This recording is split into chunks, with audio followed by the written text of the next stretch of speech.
থেকে আমি তোমাকে গুরুজন মানি।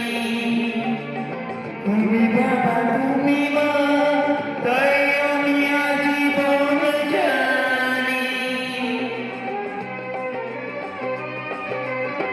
জন্ম থেকে আমি তোমাকে গুরুজন মানি। তুমি বাবা তুমি মা, তাই আমি আজীবন জানি। তবে কেন স্নেহের বাঁধন ভেঙে আজ হলো চুর চুর। তোমায় ছেড়ে কোথায় যাব, তোমার